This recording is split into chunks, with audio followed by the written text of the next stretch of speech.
All right, what is going on, everybody? Welcome back to another SandStorm Meetup. Today, I have an exciting show for you guys.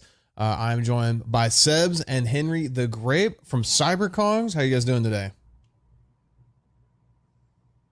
I'm doing great. Yeah, happy to be here, man. Yeah, thank you guys very much for coming on. I do appreciate it. Usually like to start out with a brief history of the project. I mean, you guys, we'll get into everything you guys have done, but just, I guess, Cyberkongz in general, like how did it start? You know, what made you guys want to do Cyberkongz, I guess? Well, you know what? Cyberkongz actually started, our founder, Mio, started Cyberkongz back in March of 21. And it really started as, if you want to call it, a COVID relief project. He, when I say he was bored at the time, I think when everybody was shut down because of COVID, he was looking to sort of continue his art and found he was involved in NFTs anyway. And so he started this project. And I know with certainty that he didn't think that it would turn into what it turned into. If you look back at where we started, and Sebs was obviously there from the very beginning, minted on OpenSea. It was an OpenSea mint for 0.01 ETH, which is sort of unheard of these days. So where we are now, I just can't imagine at the time that Mio thought we would be here at this point in time in August of 2022, but it's been a pretty wild adventure. Yeah. Now imagine getting a Genesis Cyberkongz for 0.01 ETH. Yeah. Good day. It's good days indeed for many.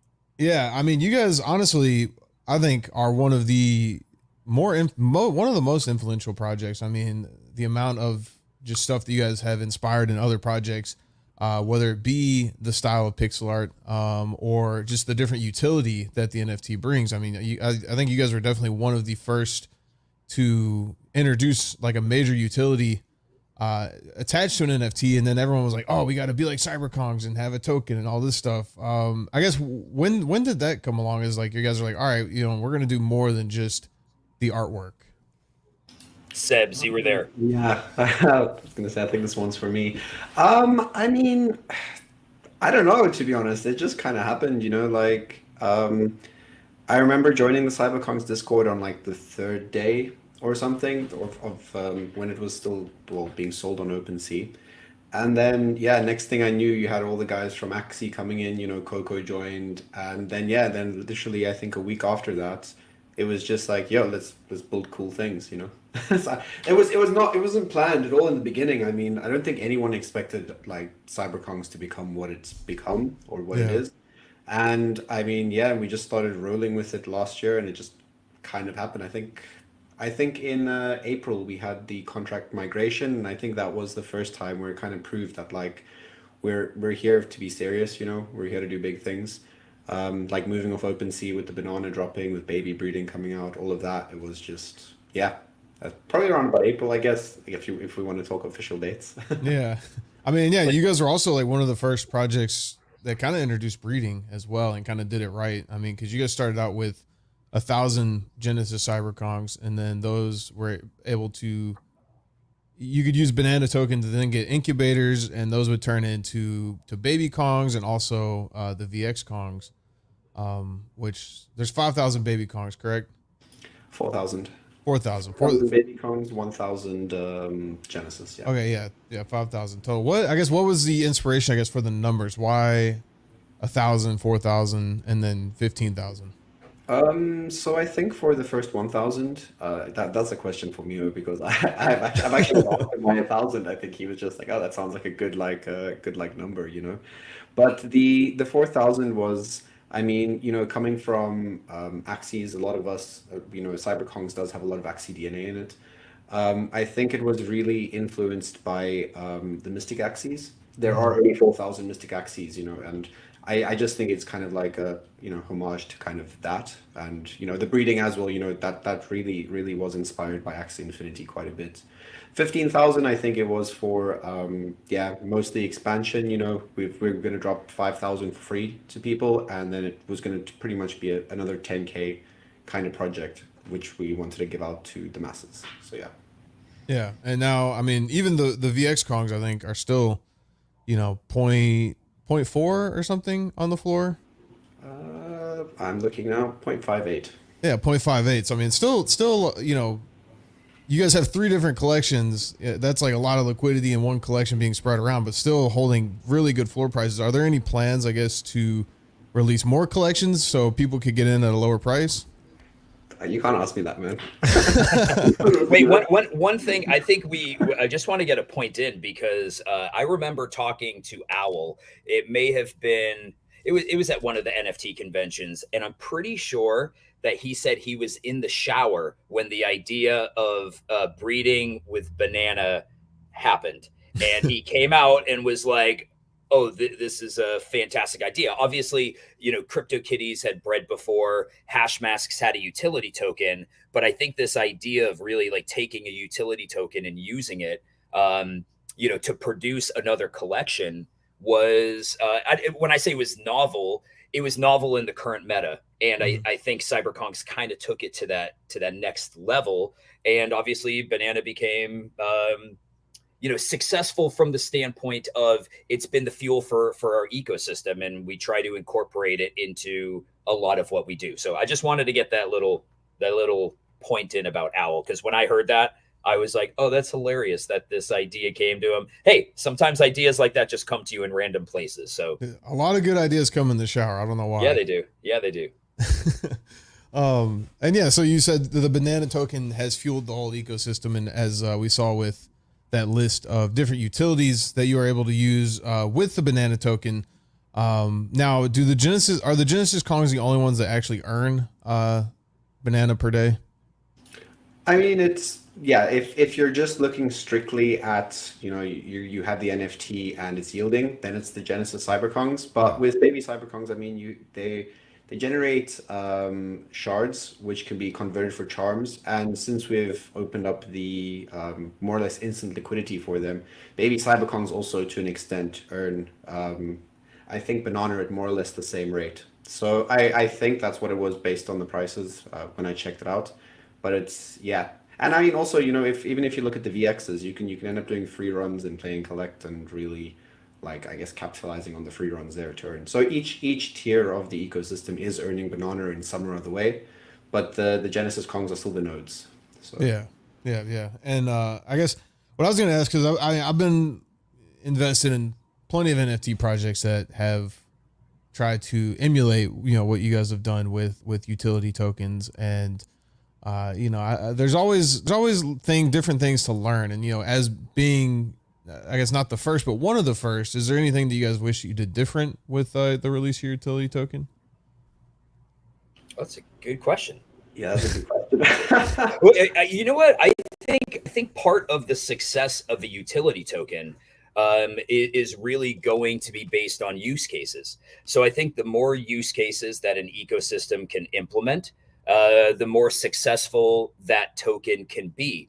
But also I think a lot of times people only define success by, if you want to say, monetary value. And I think that's one thing that the space could get better at, is decoupling the idea of you can only define success momentarily, monetarily, because a lot of what Cyberkongs are doing is really building for the future. We're not in this for this quick, like, hey, we've been in for 15, 16 months, we've been stable, we've had volume, and now we're just looking to get out. We're really here to be at the forefront of innovating and building. So to do it all over again, I think would completely change the path of Cyberkongs. But with that being said, of course, we're always learning from what we've done and looking for further ways to to evolve our ecosystem. Yeah, which we will get into the play and collect, because that's going to be a huge use case for the banana token. But before that, I guess more of the utility with the different NFTs. Something that I've always heard, like, I've never owned a Cyberkong, but I've always heard that the exclusive channels in Discord, like, you guys have a lot of big brain individuals that are in the Discords. Is that true? Confirm? I think if I say no, I'm gonna offend a bunch of people. No, really, we do. Like, there's some crazy intelligent people, like, in there. And honestly, I would not be able to kind of cope with this bear market without, the guys in, like, the verified channels posting daily, chatting in Wall Street Kongs. And also, it kind of gives me, an idea of where the market's at, right? If everyone's super emotional and, that's like things aren't good. So, like, yeah, I mean, there are a lot of big brains in there. Yeah. I guess that could lead into another question that I didn't really think about, is, I guess, how have you guys been dealing with the current market? I mean, from a project point of view, I think we've done pretty well, in terms of, we let go of a lot of our ETH above 2K, so we really secured the treasury at that point, which I think was one of the best ideas we had. Um, and I mean, financially, I think we're doing exceptionally well considering it's a bear market. Yeah. We're not really worrying about the price fluctuations of ETH, and we really are on track with. I mean, we had an AMA the other day and kind of like a state of the jungle address. I really think we are on track for a lot of our goals for Q3 and Q4. So, yeah, and I mean, I don't know if Henry wants to add anything, but We have, honestly, I am always impressed with the caliber of holders that we have in our community. I always say, like, while I have, like, the privilege of being able to talk a lot about the community, our community is so intelligent. Like, I always say, like, I'm one of the dumbest people in our community. We have gifted artists, we have amazing devs, we have just really big brains. So to me, that's always been a draw to Kongs. Like, that was the reason I was a Bored Ape, have many friends that are apes, and I traded my apes for Kongs because there was something different about the community. And again, that's no dog to Bored Apes. Like they've obviously established themselves quite well in Web3.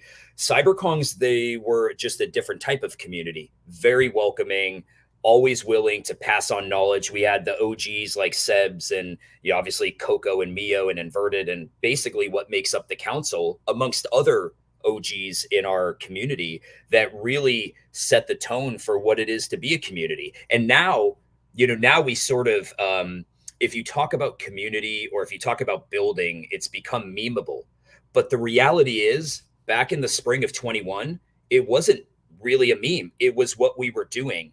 And a lot of what we were doing became the standard to what everybody else was trying to do, what some people were able to do successfully. But ultimately, a lot of that kind of spawned from the way that the Cyberkongz were doing it. And there's a lot of times we don't get love or recognition for what these guys and these OGs were doing in the early days.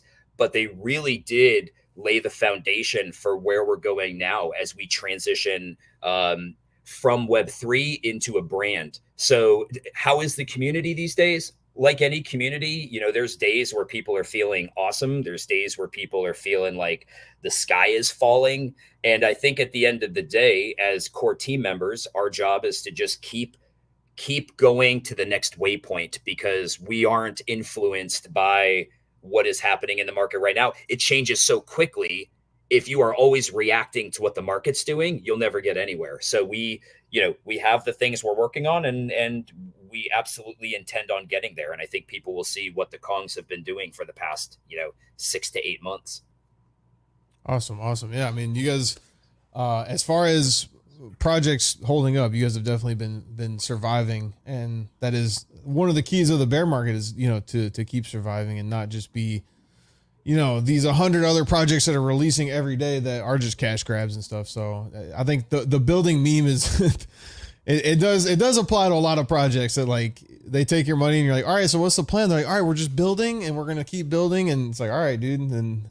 But yeah, people underestimate what that even means. I think a lot of times as a holder, and to be honest with you, I was a holder. So like Sebs was OG Kong, was on council from pretty much the day it formed, whereas I came on council later and had the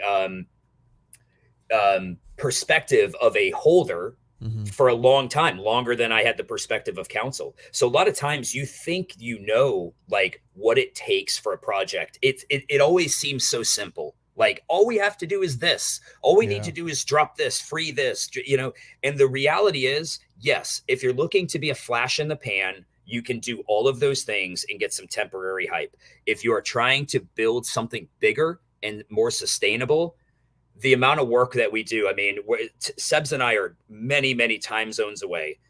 We talk daily. The council spread across all kinds of time zones, and it feels like it's almost a 24-hour a day job. There might be like 3 or 4 hours a day where the council chat is not active. We are literally building behind the scenes every day of the week. Yeah. And I think that's just a big issue with the NFT space is just how young it is. And, people don't realize how long it does take for actual stuff to come out, whether it's games or, if you're coming out with whatever your project's doing, like it takes time to do it right and to do it for a sustainable period of time. Whereas like you said, like, yeah, you could release a game and draw the hype in, but then people are going to play it and be like, dude, this is terrible. Like, and then that's it. And then the game's over. But if you actually put the time into it, and I think what we'll see like years down the road is these projects that are actually working on stuff start to come out with things, and people will stop buying the quick pump and people will still buy quick pump and dumps, but you'll see more liquidity flow into projects that have actually done stuff. And yeah, the people that were there in the beginning will reap the benefits for sure. I mean, look at these videos that you got playing here. You want to speak to like, who are the Cyberkongz? What are their community? Like, these are all community made videos using our advanced FBX files for our VX Kongs. Like, there is some really talented, amazing content that comes from holders that do an incredible community job. Members made this video right here. Yep. Wow. That was one. I don't know if that was Ant Brown's, but yes, that was for our VX art contest that is just ended, and we'll be announcing the winners here this week. Awesome. And do holders have the IP rights to their Kong or no?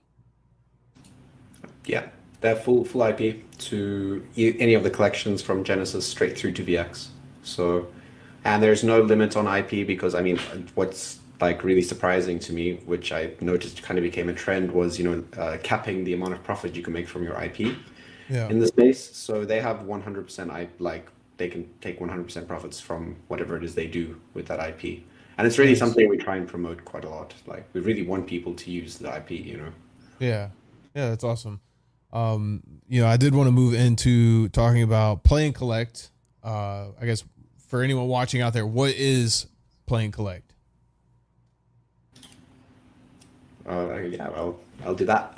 So I mean, it's a lot to kind of condense into like one package, but the really simple way that I really like to think about play and collect, and I guess everyone has their different idea of it.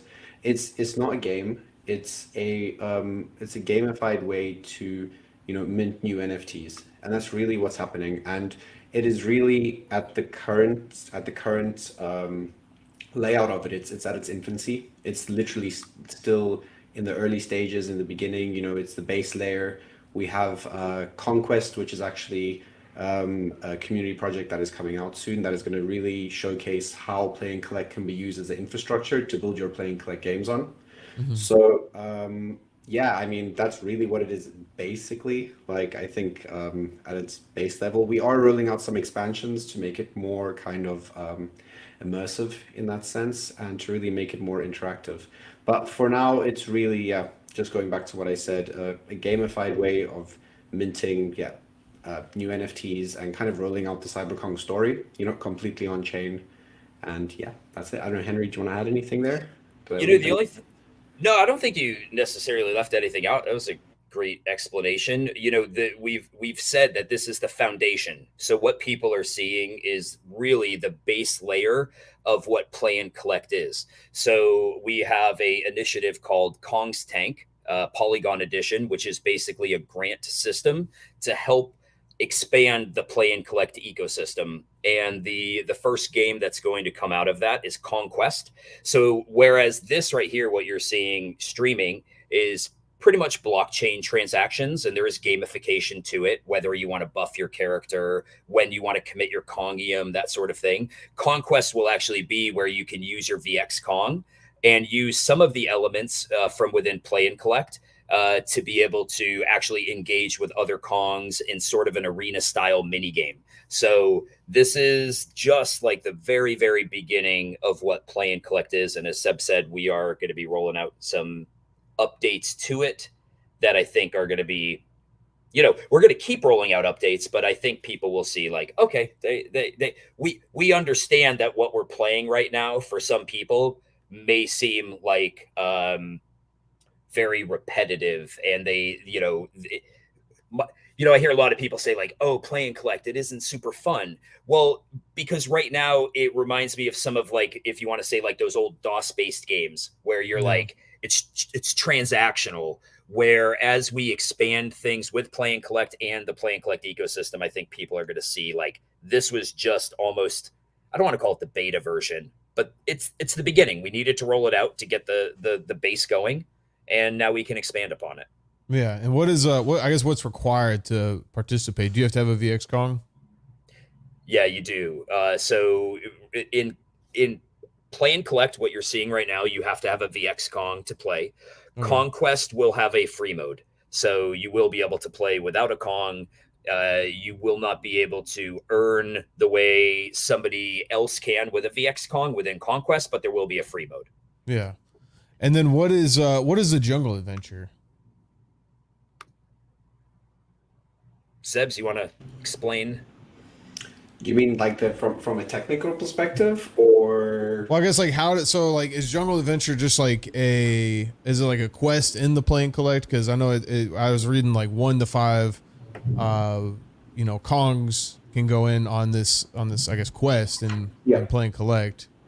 I think we're still at currently, yes, it's the main way to do these kind of runs, to do these kinds of missions where you either use fuel rods to set it up, or you use banana. But like those are, God, totally lost my train of thought there. Yeah, I mean it really is the really simple kind of, yeah, I guess, way to run quests at the moment. We are thinking about expanding it more, I think. Again, it's like it's so difficult with these things to kind of speak about these things because I never know if I'm saying too much or if I'm saying No, and not it's saying too really much.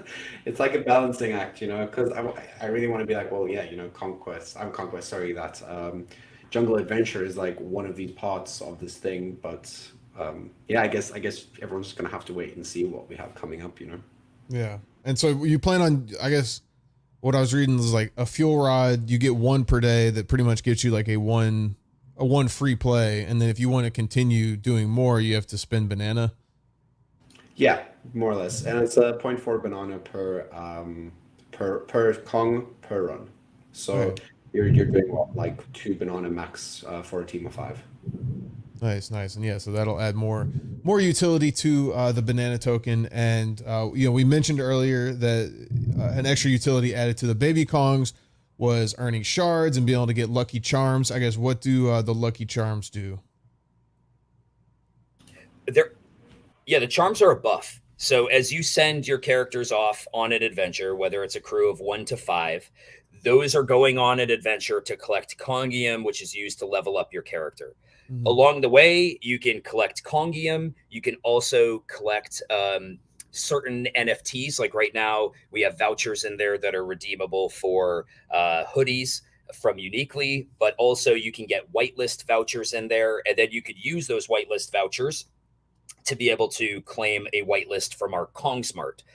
So the baby Kongs make shards, and those shards you can use to redeem for a charm. Those charms are what buff your character. So as you send them off on an adventure, you basically have a certain amount of like uses of that charm, and that can either increase the amount of Kongium that you get on the adventure. It can increase the EXP you get. It can you may trigger an event that maybe would have got you a whitelist voucher, but if you don't use a charm with it, you might fail that event. And actually, more specifically, I think the way it actually works is it increases your chances of being able to have a success rate on that event if you are charmed. So you can still fail an event, but there are certain events that only happen with certain levels of charms. Nice. All right. And yeah, like I said, that obviously adds more utility to the baby Kong. So just, I like the way that you guys just spread out, just, I guess, the different allocations to each collection. Like you give them their own purpose. You're not just like giving everything to the Genesis Kongs or, vice versa. I think it's a good way to, like I said, build the ecosystem. And when that other collection drops, we're not confirming it, but just saying, when that other collection drops. What's necessary within the ecosystem is to always maintain balance to some degree between the collections. Like, Genesis Kongs yield banana, baby Kongs yield shards, which ultimately get them charms, and VX Kongs get fuel rods that allow them to go on an adventure every day. We opened up Wall Street Kongs, which used to be gated to babies and Genesis Kongs. We opened it up to certain level VXs because, and while that may have upset a certain amount of babies, no doubt about it, the decision was made that we also wanted to be able to like honor people that were using our ecosystem. Yeah. If you have a leveled up VX, you get access to Wall Street Kong. If you're a level 15 VX, you can enter our whitelist raffles. So there is a balance, and let's be real, you're never going to make everybody happy. Like with whatever decision you make, somebody's often going to feel like, well, we didn't get enough, or they always get this. So there's always this internal struggle / balance that we're always going through to figure out, how to give utility to the correct collection. Because, I think we've pretty much said, Sebs, correct me if I'm wrong, that Genesis Kongs are pretty much maxed out, if you will, on the utility that they're going to have. Like we've already said, future utility. we would be trying to drive towards babies and VX Kongs. So I think that's a fair assessment for the future. Yeah. Nice. And then, I was reading your State of the Jungle on Twitter, where, you guys kind of mentioned some hinting at big things coming in the next 2 to 4 months. You're doing a website revamp, potentially, merchandise. I guess if you want to talk about that a little bit. Yeah, I mean, I can jump in on the for the merchandise side, because that's more or less That's all you, bro. That is our man. Yeah, like it's been like a kind of just like up and down this whole year with merchandise. I think we already conceptualized this idea to kind of go beyond doing merchandise about 4 or 5 months ago. And to not just do something that's drop shipped, that is just like, really basic, just like, here's your logo, put it on the same like kind of t-shirt, one of 5 t-shirt designs that everyone else has. Yeah. So we went back and kind of thought about it. Then, first try to work with this factory that was in the UK, and that was a complete balls up. The supply chain, I still haven't received my stuff from them for samples, so that wasted about 3 months, and that really delayed the process, because we were targeting July, August for the merch drop, and now it's been pushed to like October, November. But with that said, I mean, we've sourced such an epic like factory down in Portugal, and I say down in Portugal because I'm based in Amsterdam. And the designs that we've had, I mean, we've got an independent designer doing all of them, from the actual, top stitching to the materials we're using. And we're really, we really want this to be considered as a kind of a brand by Cyberkongz. It's not just the merchandise of Cyberkongz, right? Because we have that, and we have partners for that. And this is kind of going to be really interesting, because in my mind, it's going to be a separately kind of run thing, but it's still going to be under the Cyberkongz umbrella. And for me, it's super exciting, because it's really, really a cool way for us to spread brand awareness, first of all, because we are not designing for people in the NFT space. We are instead of designing for people, in this, that are fashion conscious, that are conscious about what they're wearing. Yeah. So it's really going to be an interesting mix of people I think we're going to be onboarding in the next few months. And not even to the NFTs, just to the brand, it's a really, really big direction for us right now. Yeah, and that goes hand in hand with the website revamp. We've got full on team working on that at the moment, and I mean, I'm super amped. I can't wait. I can't wait for the unboxing like that we're going to be doing with our merchandise. I actually have the one sample box is like right next to me here. I can't do it, but it's going to be so epic. I'm so excited for this. So yeah. Awesome. I hope you get all that stuff on time. I mean, I know merch can be a headache, and yeah, it's also just because we're not drop shipping, and we're actually going to be doing the fulfillment. There's one extra step to just drop shipping or doing something like that. Yeah, well, I'm excited to see it, because I agree with you. Like, there's a difference between like a streetwear that someone would actually want to wear and it'd be fashionable, versus like just throwing like a picture of a tiger on your shirt and being like, yeah, we're the terrible tigers, and like dude, and if you saw Sebs in real life, you'd be like, yeah, that's the guy we want working on our merch, because he gets he gets drippy. No, I've seen some of the things that he's working on, and to his point, it's going to be epic. It's not going to be that typical, I say I'm in the US, like Gildan, t-shirt that fits with like wizard sleeves on it, where everything fits janky. Like, I think this is going to be some really awesome stuff that he's doing. Nice. Excited to see it. I'm excited to see it. And you mentioned, partnerships with merch, and I mean, you guys have a ton of partnerships. I mean, too many to even list, I guess. I did want to ask, I guess, what has been your favorite partnership that you've had? Like, who have you worked with the most? Jeez. We've worked with a lot of people, man. Do you mean just merchandise or partners in general? No, yeah, just like all partners. I mean, I guess throughout partnering with different, projects or metaverses, I guess, who have you worked with the most? I mean, damn, that's a that's a You know big what? Well, question. I'll tell you who mine is, and it's not an official. Well, okay, so I think Sandbox has been a really cool place to work with. I think what they're doing there is going to be really awesome, and obviously we're heavily involved with them. The guys over at Nemus Earth, which is not talked about a ton in the space right now, but they've got a conservation-based metaverse, which is just what they're doing is really cool. I met them in Amsterdam. They were really, really cool people. They've been one of my if you want to say favorites. I realize that might not be the biggest eye candy to people, but they've been just like really, really cool people to work with. And separately, like on the collab end of things, like when we were doing our thing with CryptoBats, the guys at Sutter Systems to me have been real G's to the Cyberkongz. Sebs and I got to go party with them at NFT NYC, and they've just been really amazing people in the space that have been really good friends of the Kong. So for me, those are like three that I've been really, not to leave anybody out, because as Seb said, there's a ton. But Sandstorm. Oh, well, you know what? I think I thought that sorry. was a given. That was obvious. We're here, Yeah, right? yeah, we're here. We're here. Yeah. And by the way, we should also tell people that are watching, because one of the things I've seen Sandstorm in our Discord. I was blown away by what you guys are doing and the space that you've built for us in there. And I am so looking forward to us bringing our holders into our space in Sandstorm. It's incredible. I don't even know if you have a way at some point to show people around in there, but it's like, well, I mean, there we go, right? That's Yeah. this is our jungle home in Sandstorm that we can literally go in at any time.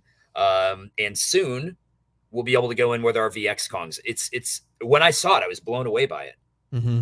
Yeah, we have some Kongs in there. He's standing there next to the banana vending machine. And yeah, ever since I've been hosting shows with Sandstorm, Cyberkongz has been there, and yeah, I've been waiting. I'm like, when are we getting Cyberkongz on the show? Like, so Dude, so cool. And obviously we're really happy to be here. Yeah. No, like once again, I appreciate you guys coming on. I did want to ask about partnerships, with the NFT space being so new, so young, projects that I've been invested in have had partnerships, and then those people running the project that they're partnered with maybe has kind of fizzled out. Have you guys had any of that where there's been projects you've partnered with and they've kind of gone away with this bear market? And I guess, how do you handle that? I mean, yeah, you can see some. I mean, not necessarily with a majority of our partners, but we have definitely seen a slowdown in production with some of them. I mean, at the end of the day, it all depends on what the partnership is, based on, I guess, how critical it will be to us. Yeah. But with that said, as well, we really are adding like new partners at such a rate, and we really are collaborating with people at such a rate that do have a long-term vision for the space. So if, for example, one of our partners just decides like, yeah, that's it, call it a day, I mean, it would be like sad for us to see like a partner go, or for them to close their project down, because obviously we've been working with these people for like months at a time, right? So we kind of get to know them personally, and just like you have a different kind of a perception Yeah. of them as a person versus a project. So I mean, but again, that's you can't be hating on people unless it's like a major, like it's a major partnership and it's a major contract that's been signed and they pull out and it's critical. That's kind of, we haven't had that.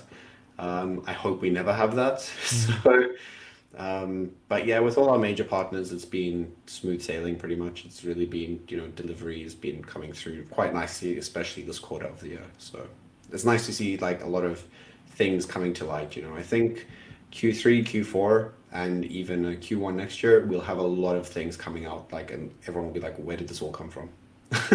Because it's really kind of everything's laid up and it's just ready to go now, and it's just all happening at the same time. So Yeah. I think when it happens, it'll happen really fast. You want to know a really cool partner we also have that I just came to mind while you guys were talking? Habbo Hotel. We did a really cool thing within their metaverse 2 weeks ago. Oh, boom. Habbo Hotel. It was packed with people. And obviously they've got some legit IP over there. Really, really, really kind folks. They've been a blast to work with. Actually was on a call with them earlier today, and they're just awesome people over there. And there's our Cyberkongz room in Habbo Hotel, and it's a fun little ecosystem as well. Yeah, yeah. I mean, you guys are working with multiple different metaverses, like Sandbox. Besides, I guess having an area in our social hub, do you guys have any plans? I guess outside of that to do stuff in Sandbox. Oh yeah, yeah. We're building. I mean, we've got a lot of land in Sandbox, so the goal is, we're actively building in there. We've got some really cool stuff that we've built. We're continuing to build, and what I think, like when I saw Sandstorm, I was like, what's going to be so cool about this is that Kongs are going to have all of these amazing little hubs, if you want to call it that, for us to be able to chill in. So maybe council wants to do an AMA in Sandstorm, but maybe they've got a poker tournament going on over in the jungle, Kong's Island. So I think I think Sandbox, obviously amongst other metaverses, Sandbox is probably where we own the most amount of land. Yeah. And I guess speaking on other metaverses besides Sandbox, what would you say, I guess, has been your favorite? I mean, I think you guys are in World Wide Web 3, Arcade. Are you guys doing anything in Decentraland? Not that I know of. I think with the Uniquely partnership we have, it'll probably be some digital merchandise in there, but I don't think we're targeting that. I mean, there's just a lot of things. Like we really are, going into quite a few different metaverses, and I think for us, the kind of more premium one at this point will be Sandbox. We've really put a lot of time over the last year into Sandbox. And then, like you can see Arcade's on there. Arcade is definitely one I'm super excited for. And I've also been a major fan of World Wide Web from when they launched, from before when we were partners with them. Like right from, when they came in as a partner, I was like, yeah, like this is going to be epic. Yeah. So, I mean, yeah, it goes, because they're kind of in the pixel art. So it definitely goes hand in hand with World Wide Web. I think we're going to have in World Wide Web, I think it's World Wide Web, that we have a penthouse, and I think there's going to be, and I think there's going to be like some community involvement in helping to sort of design, our penthouse in World Wide Web. So it's going to be cool when all this stuff is like, in process and really picking up steam. Yeah. And that's one of the cool things about Cyberkongz, man, is I think it's often, in this meta where a lot of times all people care about is what's floor price. I think people often don't stop and think about like, well, at some point, like this is actually something we're going to be using. These are like usable assets. VXs and interoperability is at the core of what we're doing. And I think while it isn't always sexy to be building, while it isn't always like, this giant, crypto Twitter storm that you're making progress with interoperability, I do believe that the path we're taking is one amongst many paths that will ultimately win out over time, because we've made insane progress on our interoperability and our advanced rigs of our VX Kong. So I think it's a good bet that we've made. Yeah, for sure. I mean, a lot of the projects that come on here and I talk to them, I say, we always talk about the fact that, Sandbox isn't even really like playable to the masses. I mean, they have their alpha seasons, but, a lot of the NFTs that people buy, you can't really do anything within these metaverses with them for the most part. And like, once that becomes the thing, like once you can actually go into a Sandbox game and, my character literally looks like he's straight out of prison. Like it's just the basic Sandbox character. And like, once I can actually use an NFT that I have in the Sandbox, I think, people are gonna be like, oh, you can't use your NFT in Sandbox? Yeah, that project. Come on, what are you doing? And think of this, bro. I have 3 kids that are deep into playing Roblox. One of them, she's 16, so she is graduated to owning a VX Kong now. But it isn't even just what we as degens are going to do. I think it's like, what are our kids going to be doing too? And I foresee, and one of the reasons as like an almost 40-year-old, I'm so bullish on Kongs is because I could see my kids playing in the metaverse and wanting to have, a Cyberkong VX. And when I say kids, I don't mean like a 4-year-old. I'm talking like, 10 to 16 years old, and saying like, hey, I want to have a VX to play in the metaverse and I want to build things in there. And I think that's going to be the future of gaming. So that's what really drew me into this ecosystem, and is, I mean, you've got Galaxy Fight Club showing right now. They're one of our partners as well. Great people over there too, by the way. Left them off see, that's the thing. Who's our favorite partners? Like, then I see Galaxy Fight Club, and we have so many of them that I'm like, oh, dude, I forgot to mention them. Yeah, as I was saying, too many partners. I couldn't list them all. Yeah. But the GFC, amazing people, cool game, and we're one of their earliest partners. So, certainly happy to be with them. Yeah, and I guess you guys have any plans for future partnerships of any major games or anything coming out? We got stuff we're working on. Yeah, of course. No alpha leaks. You know what? I can tell you this. Like, I don't know how many different ways we can try to ask to leak things, but you know what? Coco is, Coco, everybody in our ecosystem knows Coco. Coco wants things released when he wants things released. And at the end of the day, I'm like, I trust Coco wholeheartedly. And so if he's like, yep, we're not leaking anything yet, then I see everybody chatting, leak on us, sir. Huda, off my lawn. Yeah, I'd love to, man. I would love to, but soon. People will see soon. I know people get sick of hearing soon. But hey, I've met Sebs in real life. He is not a liar. Neither am I. And I'm telling you what we're saying. Soon people will see these partnerships. Yeah. I mean, it's risky leaking stuff because there are so many pivot points where you don't want to leak something and like say it's coming and then you guys completely change the plan, but then you're like, oh, like now we have to explain to everyone like we're gonna change it, and then like it's hard to please everyone. So I'll tell you, not long ago, and I remember I was fairly new on council, there was a iconic game that wanted to have Cyberkongz in it, still do. There's a lot of licensing that goes on behind the scenes, and it was so exciting, and it is exciting.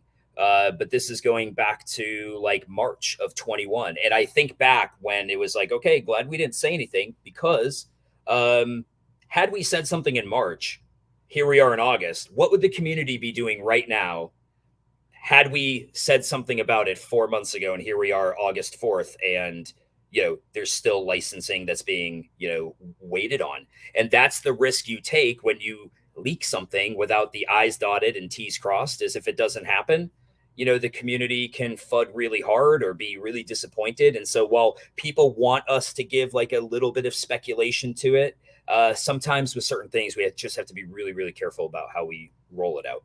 Yeah, no, I agree 100%. I mean, I think we've pretty much covered just about anything and everything Cyberkongz related. Is there anything you guys feel like I left out? I thought you did a really good job. How about you, Sebs? Yeah, no, I think that was pretty good. That's been 48 minutes already. Damn, that went super quick. Wow, that did go quick. Yeah, a lot on the horizon. We did the State of the Jungle the other day, really in preparation for, as Seb said, Q3, Q4 of this year. Q1 we released Play and Collect. Q2 was a little bit quiet because there just wasn't much to be released. We're working on things, and really Q3, Q4 is when people are going to start to see these things come to fruition. And I think at that point, people will realize like, oh yeah, they haven't been chilling, doing nothing, or just saying we're building. Like, people will get to see some of the things we've been doing here shortly. Is this another community made video? What am I seeing right now? That's another community made video. Yep. That was Kongz flipping burgers. There was a period of time during this last bear where somebody made some art like McDonald's hats, because the joke was we're all gonna have to work at McDonald's, and put them on all these Kongs. And here's a video from it. No, that's funny. That's great. Yeah, it's awesome that you have people. I mean, because Kong Donalds. Yeah, I mean, the community definitely helps get through the periods of time when you guys are working on stuff and you can't constantly release stuff, like and it's just happy that people are there and they're happy and proud to be a part of the Kongs community and they want to make something funny. Cause yeah, this is awesome. I love this. Also, like a lot of us know each other IRL. Like so many Kongs have met up between all of the events. I mean, out of some of the, if you want to say, I hate to say top tier projects. Sometimes it sounds conceited, but I notice like we go to events and I don't often see a lot of OG projects present at the events. Whether it's NFT LA and things like that. So a lot of us have met each other, and so we're more than just online friends. We really do have a community that has gotten to know each other in real life. And so, to your point, when there's a bear market, when things maybe don't feel amazing, the cool thing is a lot of us actually know each other and have relationships outside of Discord. And that's a really fun part of being a Kong. Yeah. And do you guys plan on doing any, I guess, IRL meetups, kind of similar to like how Bored Ape does Ape Fest, maybe like a yearly thing?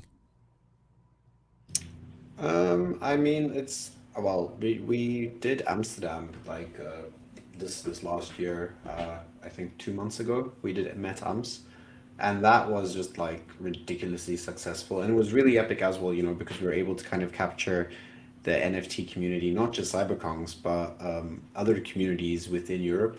I really think a large part of our focus is going to be Europe and Asia coming up, and it's just a point of I guess during the time of MetAms from the 13th of June till the 15th of June is pretty much going to be like when the Kongs meet up for Europe, right? Yeah. So I think we're still trying to establish, and also because it's the biggest one. But with the North America, I mean, I'm gonna have to chat to the team about that. And in Asia, I think we're still looking, because I do know we do really want to expand out there. So, yeah. Awesome. Well, like I said, I pretty much feel like everything on my note sheet I've asked and talked about. Make sure you guys, if you guys are watching the stream, join the Discord, follow Cyberkongz on Twitter, get all your Cyberkong information. Like I said, next 2 to 4 months, there's going to be some stuff dropping. So you're going to want to be notified about that, on what's going on.